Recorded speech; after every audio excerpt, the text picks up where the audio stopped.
죽기 전 녹음된 어머니의 고백. 어머니가 돌아가시고 49제가 지났을 때였어요. 짐을 정리하다가 어머니 서랍 안쪽에서 오래된 녹음기가 나왔어요. 손바닥만 한 크기였고 건전지도 다 달아 있었어요. 저는 처음에 그냥 어머니가 오래 쓰시던 물건인가 보다 했어요. 근데 옆에 메모지가 붙어 있었어요. 작은 글씨로 막내한테라고 적혀 있었어요. 저는 막내예요. 건전지를 갈아 끼우는 손이 떨렸어요. 왜 떨리는지 저도 몰랐어요. 그냥 뭔가 있다는 느낌이 왔어요. 재생 버튼을 눌렀어요. 어머니 목소리가 나왔어요. 많이 편찮으실 때 녹음하신 것 같았어요. 숨이 약간 가빠 보이셨고 말씀이 천천히 나오셨어요. 저는 그 목소리를 듣는데 그냥 눈물이 났어요. 내용을 듣기도 전에요. 어머니가 하신 말씀은 이런 거였어요.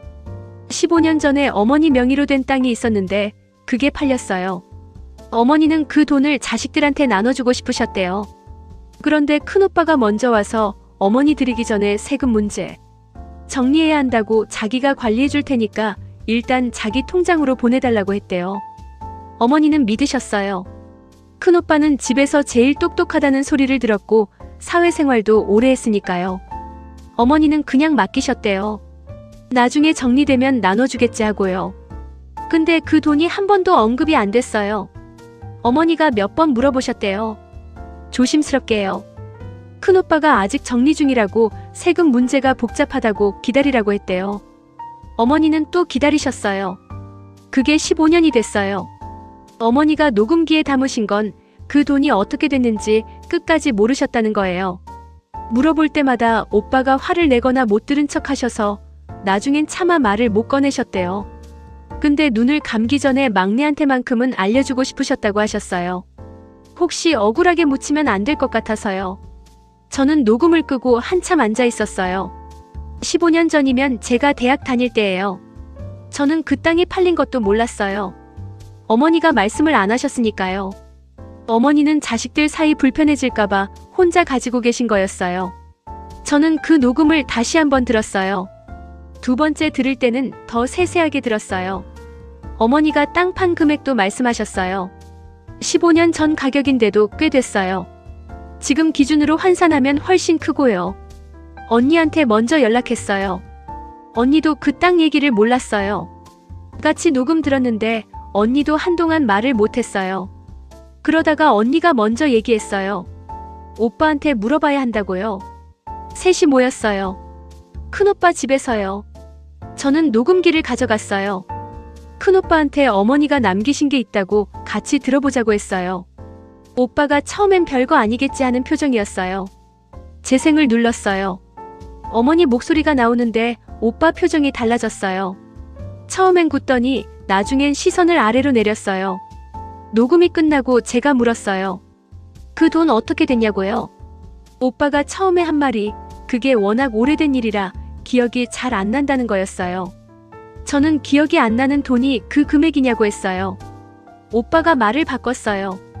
그때 자기 사업이 어려웠고 급하게 쓴 게 있다고요. 어머니한테 나중에 드리려고 했는데 사업이 계속 안 풀리다 보니까 시간이 지났다고요. 언니가 그럼 지금이라도 정산해야 하는 거 아니냐고 했어요. 오빠가 지금 당장은 여유가 없다고 했어요. 저는 그 말을 듣고 결정했어요. 변호사한테 갔어요. 녹음 파일이랑 당시 땅 매매 관련 서류를 최대한 찾아봤어요. 등기 기록은 남아 있었어요. 매매 사실이랑 금액도 확인이 됐어요. 변호사가 이건 충분히 부당이득 반환 청구가 가능하다고 했어요. 오빠가 어머니 돈을 위임받아 관리하다가 임의로 사용한 거니까요. 오빠한테 내용 증명이 갔어요. 오빠한테서 전화가 왔어요. 목소리가 많이 달라져 있었어요. 왜 이렇게까지 하냐고 가족끼리 소송이 말이 되냐고요. 저는 조용히 말했어요. 어머니가 15년 동안 말도 못하고 그걸 가지고 사셨는데 가족이라는 말을 지금 꺼내면 안 된다고요. 오빠가 결국 합의를 요청해 왔어요. 변호사 통해서 나온 금액에서 조금 조율이 됐어요. 오빠가 가진 부동산 일부를 처분해서 갚기로 했어요. 분할로요. 언니랑 저한테 각각 정산하는 방식으로요. 그 과정이 마무리됐을 때 저는 어머니 산소에 갔어요. 뭐라고 해야 할지 몰라서 그냥 다 됐다고만 했어요. 어머니가 그 녹음기를 서랍에 넣어두신 게 얼마나 망설이셨을지 몰라요. 막내한테라고 적으시면서 얼마나 오래 두셨을지도요. 말씀 못하셨던 게 억울하셨던 거잖아요. 이제 됐으니까 편하게 계세요. 구독과 좋아요는 큰 힘이 됩니다. 막장 5분과 함께 특별한 이야기를 함께 해보세요. 우리 주변의 이야기를 빠르게 만나보세요.